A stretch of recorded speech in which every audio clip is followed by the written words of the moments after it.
Hi guys, welcome to episode 5. Today we are excited to have our guest for the day, Manoghnya. She comes from a very vibrant background, you can say, formally educated in something but right now doing something else. A very creative personality. She may seem a little awkward right now, but once she gets started, there's no stopping. So I'll just leave it her to introduce herself. Let's get an understanding of what she is, what does she do, how she functions, and then we'll get into it further. Please tell us about yourself. So my name is Manoghnya and I'm an organizational psychologist by profession, but I've been painting for almost 20 years and I would like to call myself an artist now. And I started a small company just post-lockdown called Flo Design, and I started hosting therapeutic art workshops.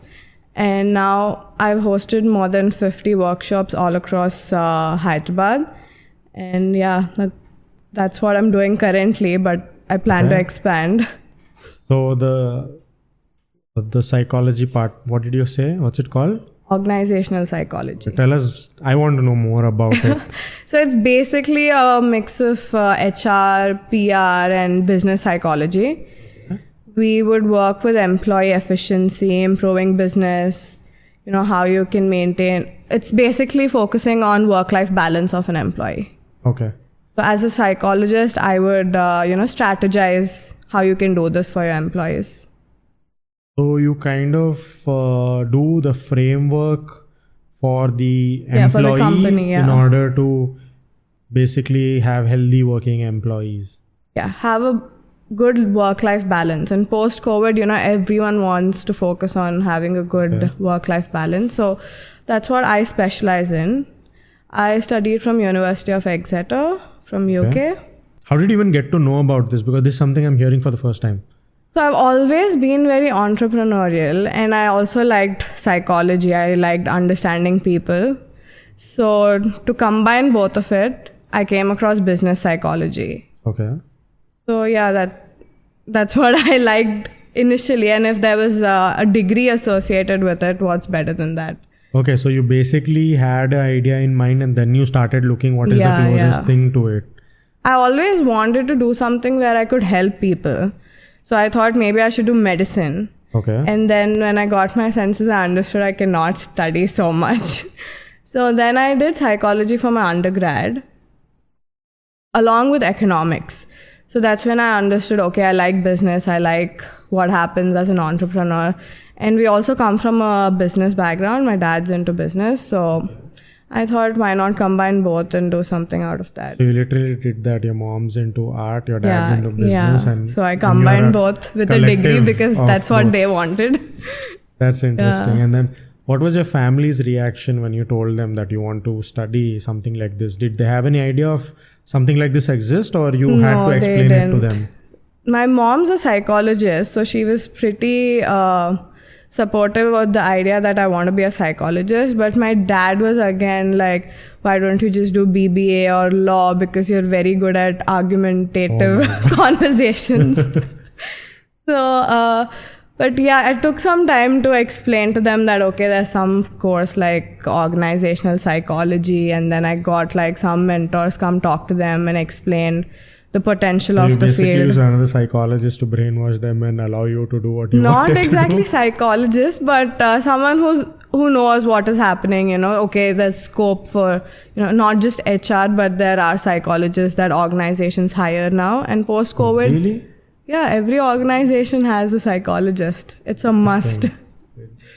Yeah. So do you also, in that field, do you also help them structure a business or just the inner workings of employees? It's just working with employees' efficiency. So any crazy stories or funny stories? I still haven't worked on that. For now, I'm working on my small business. Yes, coming to that, you told that is what? It's called Flo Design. Therapeutic art, right? So it started off as me having just an art page during lockdown because I've been painting for so long. I thought, why not just showcase it on my Instagram? And then people wanted to, have some personal classes and things like that. But I didn't want to be like the cliche art teacher. Okay. So post-COVID, I was like, okay, why not do like a workshop with some cafe that I know? Okay. And that started out well because we had to maintain social distance, but people wanted to have fun and socialize and also do something different. So there was art, there was drinks, there was music. Oh, So lovely. what was, So yeah. Did any serious work happen, or it was just like No, time no, pass? they learned a lot of painting as well, and they always make friends when they come to these workshops. So it's like a good socializing but event. what exactly do you mean by therapeutic art?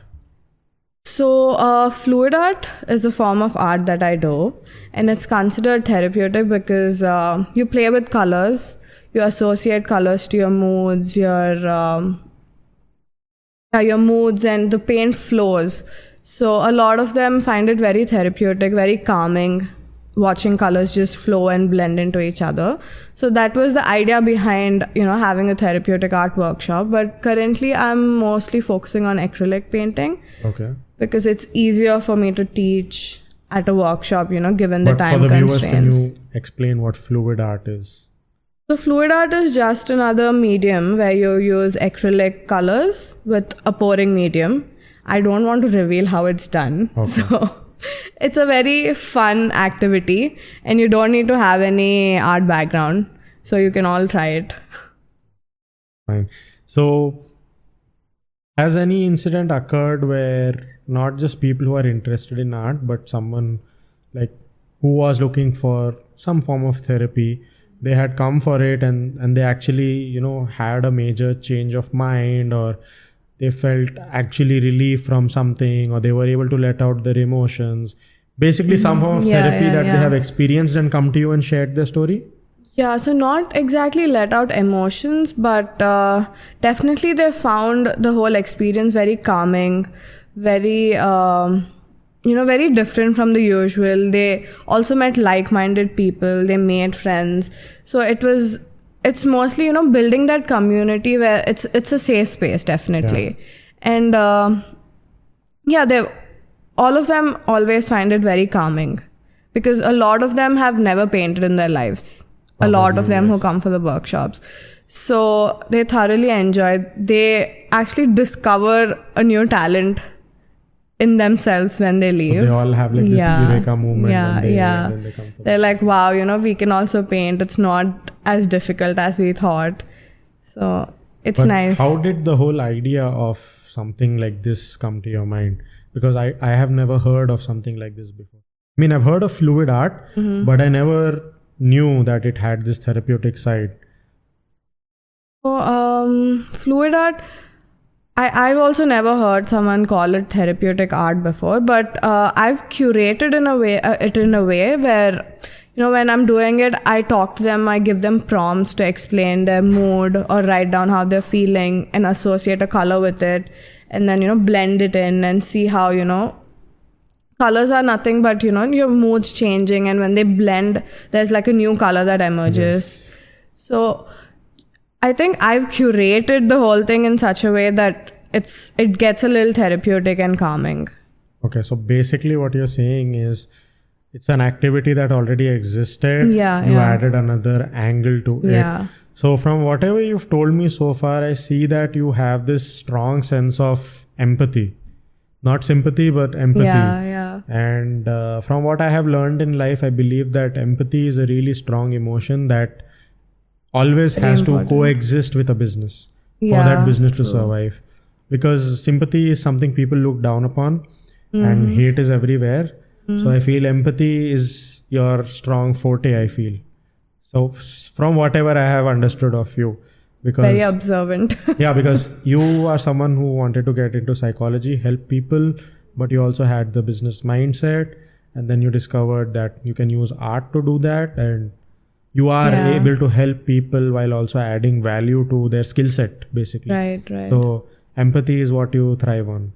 Am I That's right? what Did I break would, you down well? Yeah, Can I be a that's good what I psychologist? would like to believe in. Yeah. That I am very empathetic. Okay. So you've cracked it well. Who would you give credit to for that? Like, did you get it from your parents, or did some friend or teacher have a It hand in would be it? a lot to do with my mom because she's also a psychologist and she deals with all kinds of cases every day, and she handles them really well. But I also think it's a lot of life experiences, not just one person. I mean, life does teach you a lot. But so how much of what you have learned do you apply in your own personal life? In terms of art or No, being empathetic towards... Empathetic and... empathetic, I'm pretty sure from what I make of you, you are a very empathetic personality. But on how to navigate out of situations in life from the psychology part, or, you know, how to deal with different kind of people and situations in your life, how much of your college learning has helped you? College learning has helped me. No, I think it just made me a little less naughty. Nothing else. And it's taught me how to get out of tricky situations after doing naughty things. But so basically it has taught you how to firefight in life. Yeah. But has it also taught you on how to navigate out of problematic situations, or learn how to deal with your own emotions? Because that's something a lot of us struggle with, and which is why we seek therapy. So I don't think it's just college. So I've changed a lot of schools. So I was in an all-girls school until 8th. So that was a completely different experience and an environment. And then I moved to a public school, a co-ed school, for my 9th and 10th. And then I moved to an international school.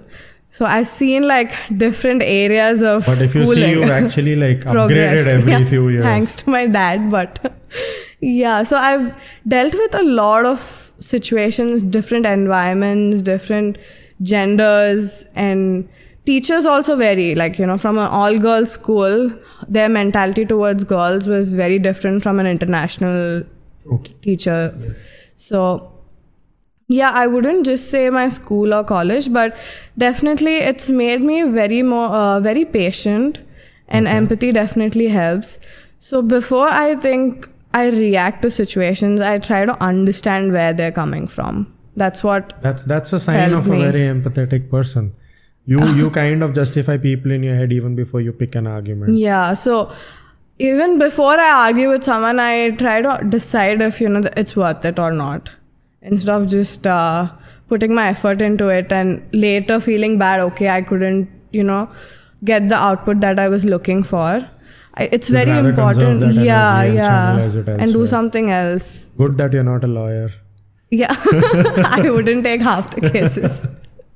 Yeah. So now, how many of your friends do actually understand what you do? Like from your core group? What I do in terms of work right now, like with regards to flow, how much of them understand what it is? And a lot of them do. Like, I think a lot of my friends always supported the idea that I do something creative. So initially I joined BBA for like a month before I dropped out. And that's another experience. Yeah. So I thought, okay, I'll just study BBA and just get into my dad's business or work or something like that. So, but my friends have always been very supportive because they've seen me enjoy being creative. So they're like, why not do something out of that? And yeah, so my friends have been supportive in terms of... Have they attended any of your sessions? Yeah, a few of them. Did they see... So I'm pretty sure all of us have this very different part of us that comes out during our work hours or when we are working, and a lot of our friends are not aware of it. And I think so far you are one person I have come across who actually is doing something like way too different that even I have not heard of. Mm-hmm. So with regards to that, have they seen like the work side of you, attended any of your workshops?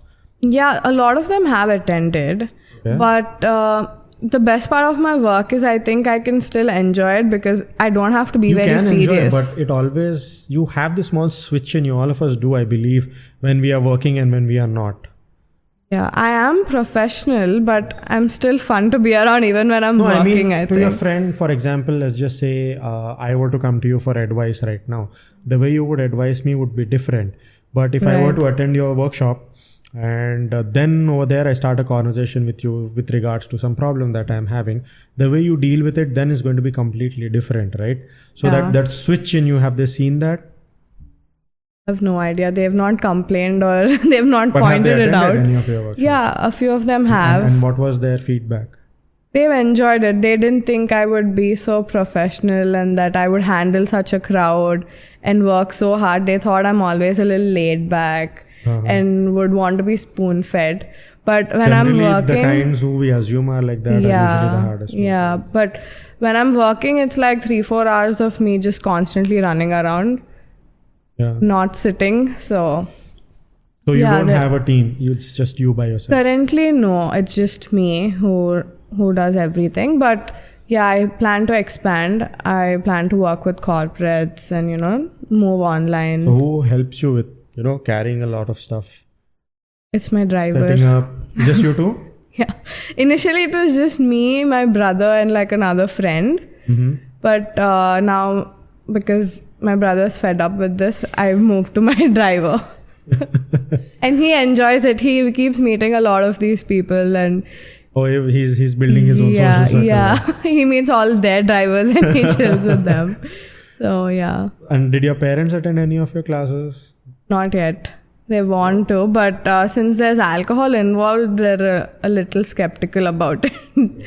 But yeah, so just yesterday, my dad fully understood what I'm doing. Okay.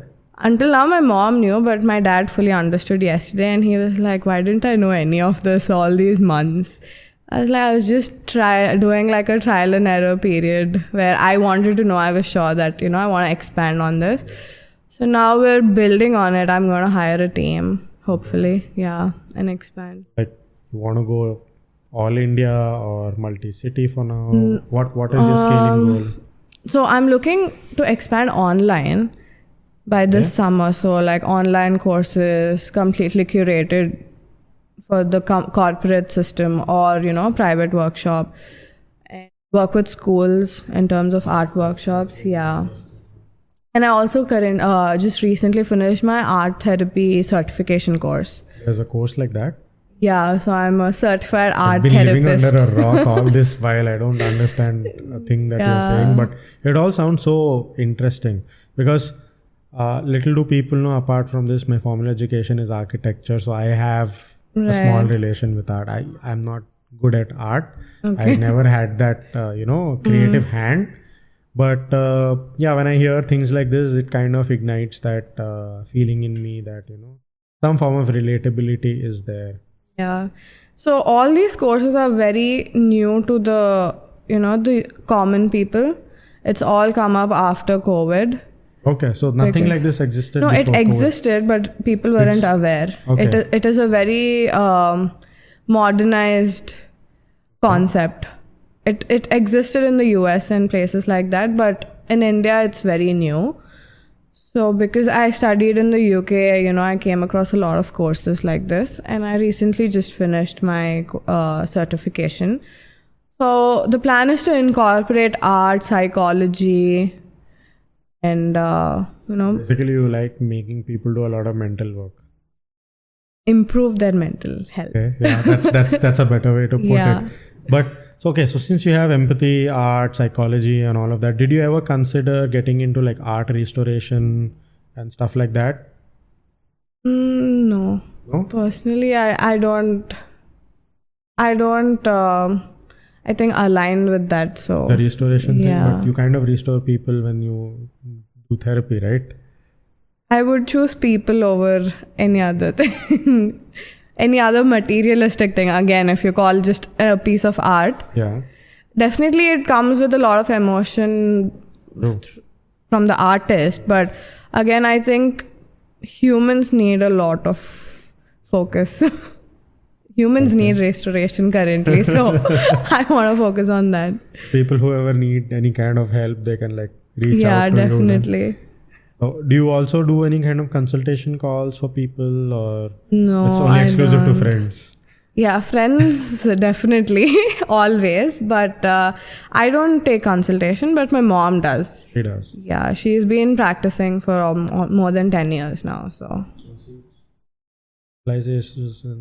in all kinds of therapy, like depression, family counseling, relationship, everything, addictions. She's dealing with a lot of ethical stuff. Yeah. On a does daily that basis. Ever take a mental toll on her or on her emotions?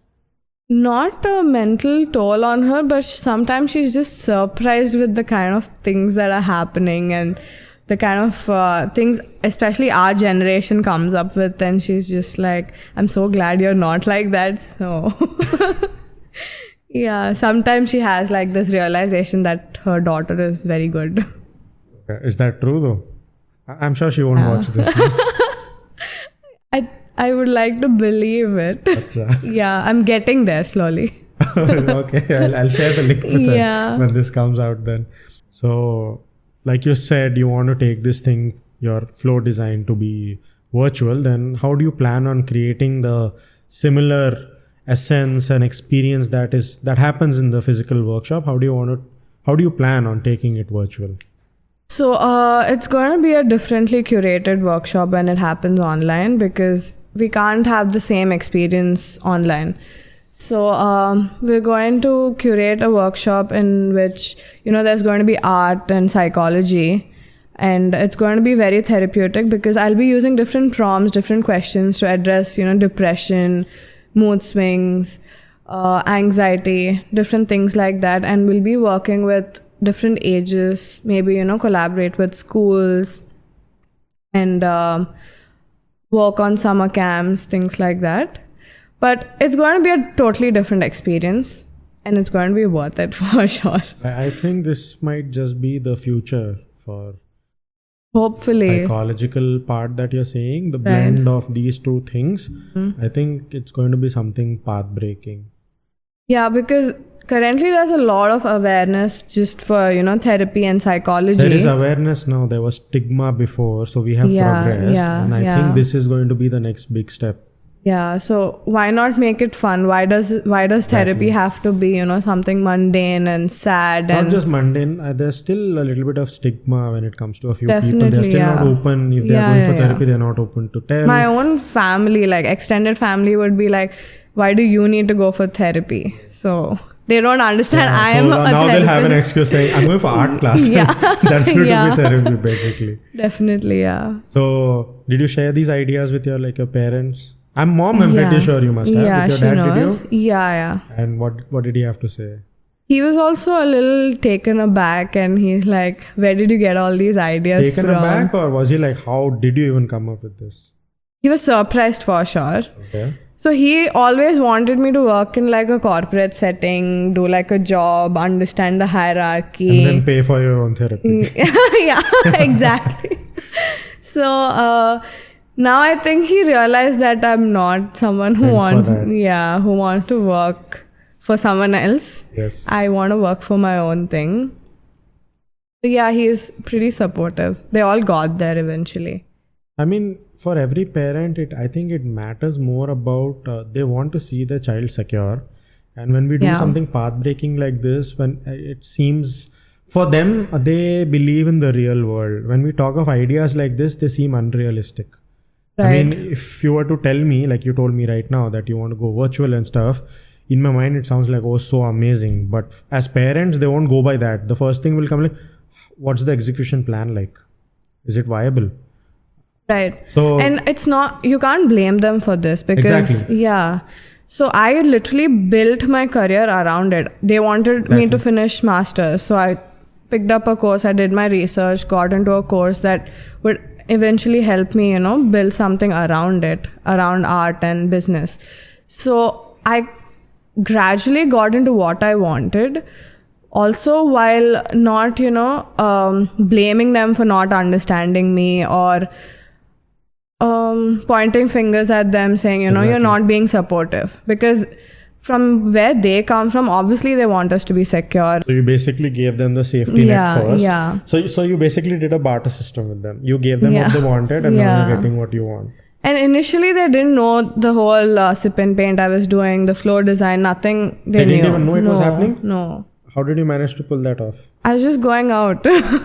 Okay. That's what they thought. That's interesting. And I told them recently when I myself got the confidence that, okay, I can make something out of it. And it's not like, okay, if they question me, I have the answers. Yes. So it's not something that I'm playing around. Exactly. When we go to our parents, we don't just need to be ready to explain things to them. We need to be able to show them concrete proof that this much is what we have achieved. Now let us pursue further. If they want us to be financially independent, there's nothing wrong in that. Exactly. That's what everyone wants. That's what we do, what we're doing for.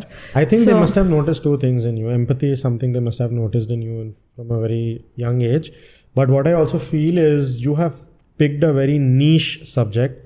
And as long as you stick to your niche, I feel things always work out. Obviously, you have the passion and fire and fuel in you, but that combined with it being like a very new, small fragment, a proper niche with empathy to it. And at the end, you are actually benefiting the society. So something like what you are doing right now is, I feel there was a void and you are filling that void. So as long as you do that, you're going to create more opportunities, not just for yourself, but also create some sort of importance and an impact on the society. So in other words, if I want to say, then I think you are not just creating a business, but you are already in the process of creating a legacy, if I'm not wrong. Hope so. Thank you. As long as the idea does not succeed, it's all a thought in the head. But once it does, then I think you are on to something. Thank you. So like, if we or the viewers have kids, then we all know who to reach out to. Definitely. So now, apart from just business and your psychology and therapy and all of that, there's also blogging, which I completely missed. But I think that is what you first started off with on social media, or was it your art? So initially it was a lot of OOTD posts. Way before there was anything called blogging even existing in Hyderabad. And I started working with a lot of brands, and it's something I really enjoy, like being in front of the camera, not talking, but just posing. And I really like dressing up. So it was a very comfortable zone for me for a long time. Have you heard of anyone doing it before, or you just like clicking pictures of you after getting dressed up? It was mostly that. There was no promotion of any brand or anything. It was just me posting clothes from wherever I bought it. Out of the confidence in yourself, or because people told you, hey, I think you should do this or something? No one told me that, but I just liked it. I people told me I was very photogenic, so I was like, okay, I was posting. Obviously. That's not going.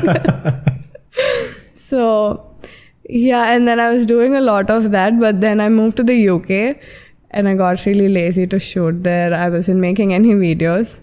And then I understood there's a lot of potential in, markets that have not been tapped. So I completely shifted my focus onto psychology and art for now.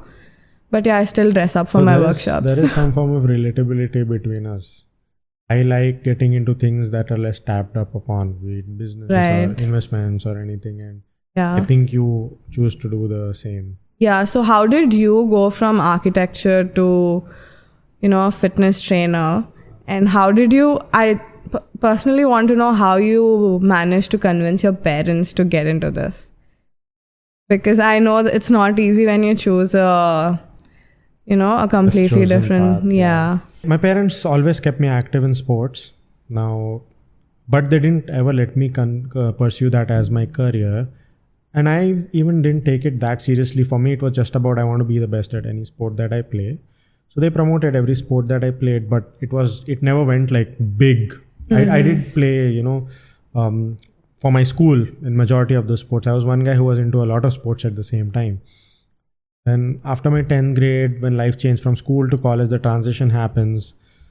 My parents were like, you need to focus more on education, and we cut down on the sports. And I started putting on weight. I had become like really fat. And they had started telling me, saying, I think you should, be active, go to the gym and stuff like that. But I was very averse. And also that stigma that before you turn 18, if you go to the gym, you'll stop growing and stuff like that. Not true. So I waited. But then at around 16 and a half or 17, I was like, no, I need to. This is getting a little too much. Also, I didn't realize that I was getting that fat until like one fine day. This is the first time I'm saying it on camera. My mom took me in front of the mirror. She pulled my shirt up and she's like, look at the tires that you have. And you yourself look at the mirror and you say that to yourself, it won't hit you that hard. And being a guy, I am like more inclined towards my mother. And so she's like my strong confidant. When she did that, I was like, okay, this is time to wake up. So I would go to the gym, but I wouldn't do anything seriously. I would basically go there to hang out with my friends. They would do some stuff seriously. I didn't know ABCD, nothing. I would basically go there so that after working out, we'd go and eat again. We'd eat like dosas and stuff like that. So that was that. And then I realized that I don't want to do architecture. So then I'm like, okay, fine. If I want to tell at home that I don't want to continue architecture, I want to show them something solid that I do. And my grandfather always used to tell me, a man with talent will never go to bed hungry. Right? So I started asking myself, what is my talent? What is my talent? And back then I was working out well. I was making good amount of progress. So I thought, chalo, let me try my hand at this. And people would obviously, when they see progress in you, they would ask, like, hey, is this right? Is that wrong? So I would just, advise them. Although I wasn't like very learned in all of that. And at the age of 17, I was like, let me go get a job. Let me see how this fares well with me. Let me understand if I am actually good at this before I even go tell my parents anything.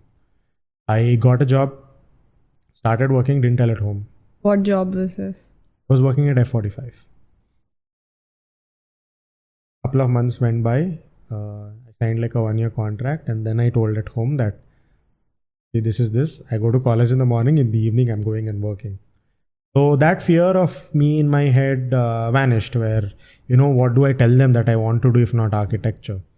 That went away. And that also played out in a manner where I was a very introverted personality. I wouldn't be able to talk. Like if there's like a pretty girl sitting in front of me, I wouldn't even be able to look at her. Like I'd be nervous. I'm very underconfident. So I started working there. Obviously, I learned a lot of things there. I progressed. Then what happened was I interned under a lot of international coaches. I attended seminars. I would go for expos, gain a lot of knowledge, try a lot of stuff on myself, which didn't make sense to a lot of people. But then eventually it all worked out well. So after that, then came a point where they are like, how much more progress will you do as an employee working for other people? So did you finish architecture? Yeah. So then they wanted me to, my mom started, like, it's a basic parents' expectation, when like my father's built from ground up. There was no grandfather's help or whatever. So when he has created something of his own, so vast that himself being a younger person, he wouldn't have been able to fathom that, at this age he would have reached here. So in other words, every successful father has created a sort of an empire of his own, right? So what happens if the son doesn't take over or the child doesn't take over? It all goes to ashes. So that whole emotional stuff started. I kind of got inclined, started working in one of the businesses. Still didn't feel like it. I didn't feel like...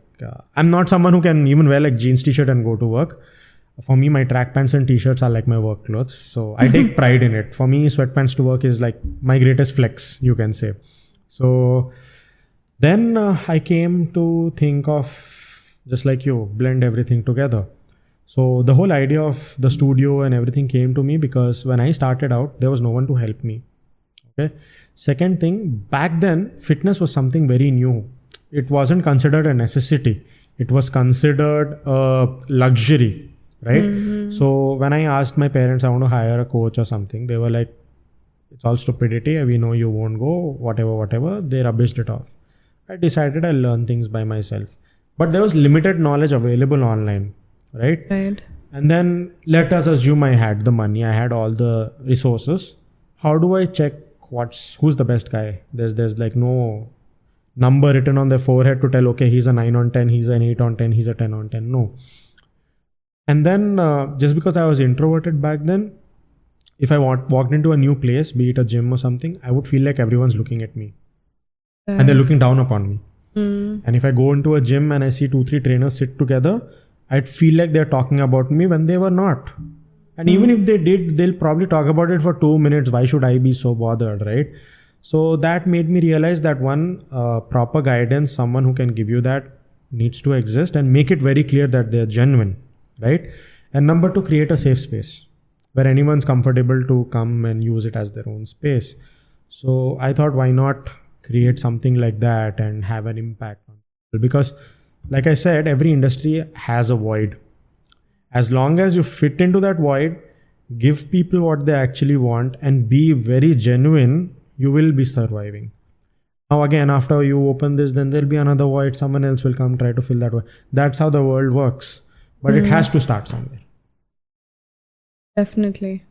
I understand. I completely even, associate myself with this because first of all, finishing your degree because parents would want that, and then going after something you like and not telling your parents until you knew it was something solid. No, I knew it was solid, but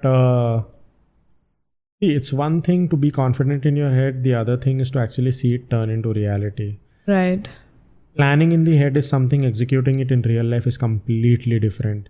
Not just things like this, like what you do or what I do, even doctors, for example. What they study in the books and what they practice is completely different. So real world experience is unparalleled. So as long as you don't get that, need not get success right away, and you never will. And everyone's definition of success is very different, obviously. It's just that we need to get that little taste of what's to come. Once you get that and you feel confident I can take on any challenge, then I think you're ready. And what I personally feel is a lot of the young crowd nowadays are, they live in a lot of fear. They are scared to take that first step. What if we fail?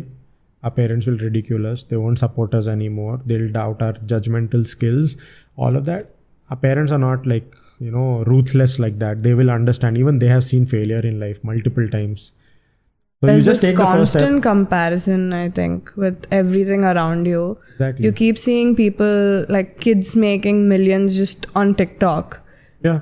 And then, I don't know. I think it somewhere creates a lot of self-doubt and lowers your confidence because, okay, they're literally making money, so much money just by being on TikTok.